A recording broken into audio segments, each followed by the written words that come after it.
In a Tokyo carrier store in 2025, a display phone caught every eye. Under white LEDs, its orange back looked almost molten. Staff wiped fingerprints between customers. People compared it against black slabs. One buyer laughed, saying the color sold itself. Everyone thinks phone colors are cosmetic noise. The reality is they signal Apple's next design push before the spec sheet does. The cosmic orange era looks finished, and the iPhone 18 Pro lineup is already pivoting to a new hero shade with serious implications. The first headline is simple. Cosmic orange appears to be staying with the iPhone 17 Pro generation. The next Pro lineup looks ready to move on, and the clearest sign is the new color that keeps showing up in leaks. The best current look comes from Sonny Dixon. He shared images of iPhone 18 Pro dummy units.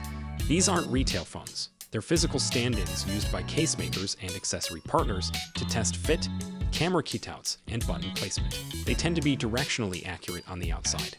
In those images, the standout option is a saturated red finish. The working name floating around is Cherry. Names can change before launch, and lighting can skew the shade, but the pattern matters.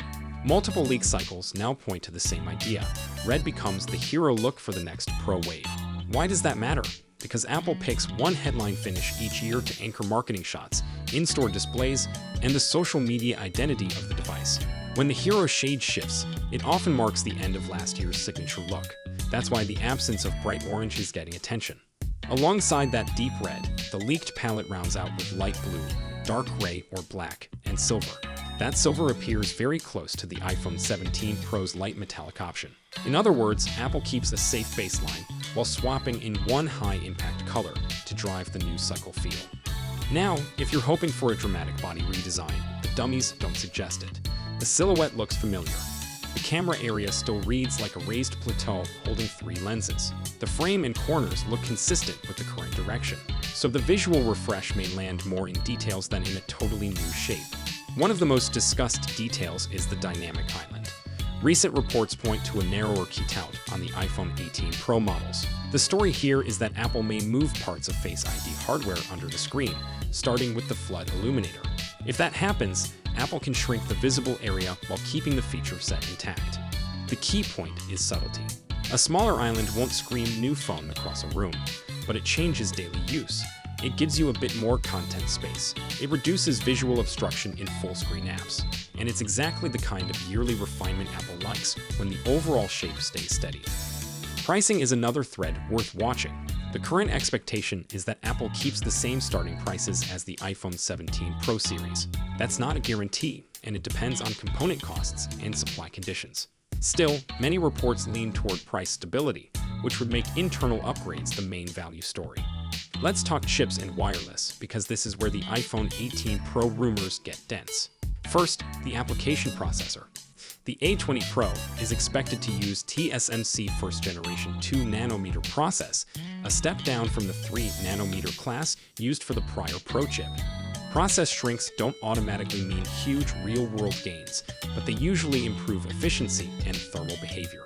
That can translate to steadier performance under load and better battery endurance over a long day. The other big silicon piece is the modem. The iPhone 18 Pro line is widely expected to use Apple's third-generation custom modem called C2 in current reporting. Apple has been ramping its in-house cellular stack across recent devices, and each iteration is about two things: power efficiency and tighter integration with the rest of the platform. The headline claim tied to the C2 is 5G via satellite for web browsing when you don't have Wi-Fi or cellular coverage.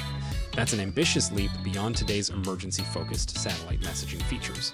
There are important caveats. Even if Apple enables satellite data, the speed, latency, regional availability, carrier deals, and pricing will define whether it feels practical or occasional. Satellite bandwidth is constrained. Weather, sky visibility, and network load matter. But if Apple can make basic browsing and lightweight data tasks work reliably, that's a meaningful shift for travelers, remote workers, and anyone who spends time outside coverage maps. Next, there's the connectivity companion chip. Current reporting references an Apple-designed N1 chip in most iPhone 17 models and the iPhone Air, enabling Wi-Fi 7, Bluetooth 6, and Thread, plus improvements to features like personal hotspot and AirDrop.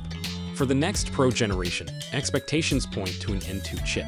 We don't yet know the exact improvements. The safe assumption is incremental gains in stability, efficiency, and throughput, with an emphasis on smoother handoffs and better reliability in crowded wireless environments. Now to the display. Leaks suggest the Pro sizes remain 6.3 inches and 6.9 inches. The new phrase to track is LTPO plus display technology. The core promise is better power efficiency, which usually comes from improved backplane behavior and better control of refresh rates across more conditions. If the LTPO plus delivers, the benefit won't be flashy. It'll show up as a phone that loses less battery during always-on display use, idle time, and scrolling heavy days. That matters because battery life is often the upgrade reason people feel most, even when they can't name the underlying tech. Let's shift to cameras, because the rumor set here is both exciting and messy. One thread says Apple is adding variable aperture support for the main camera system. Variable aperture means the lens can change how wide it opens, controlling how much light hits the sensor. In bright light, you can stop down to reduce incoming light and potentially increase sharpness across the frame. In low light, you can open up to capture more light. It also affects depth of field. On phones, sensors are small compared to larger cameras, so the depth of field change won't be as dramatic as on a full-frame camera. Still, it can give creators more control, and it can reduce reliance on computational blur effects in certain shots. Here's the complication.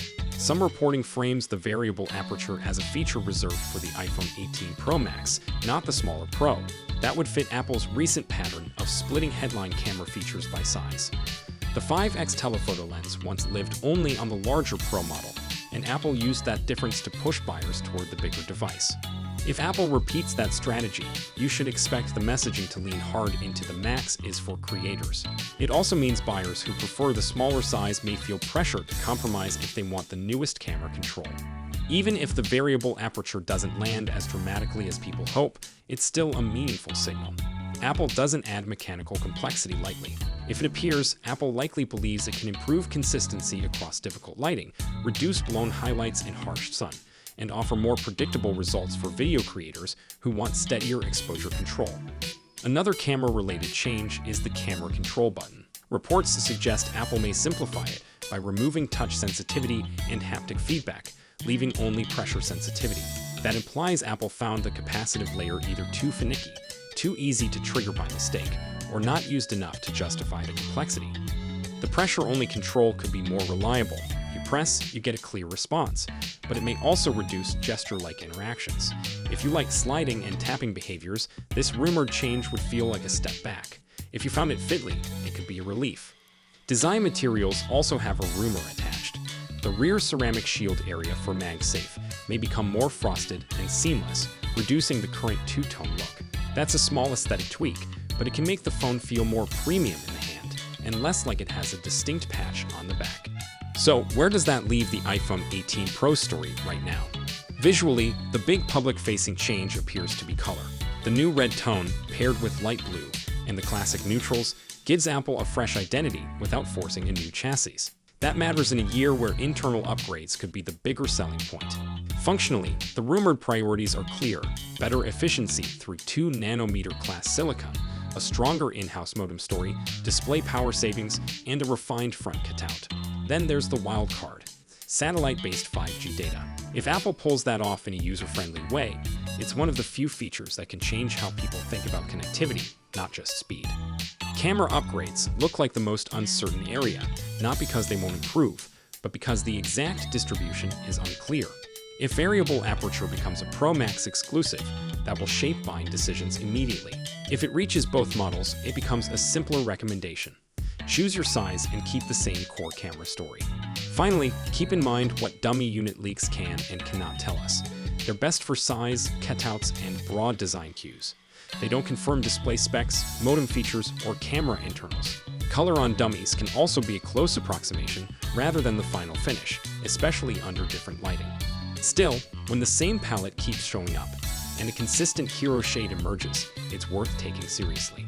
Apple's marketing decisions often lock in earlier than many internal hardware decisions, because accessories, retail materials, and supply planning need time.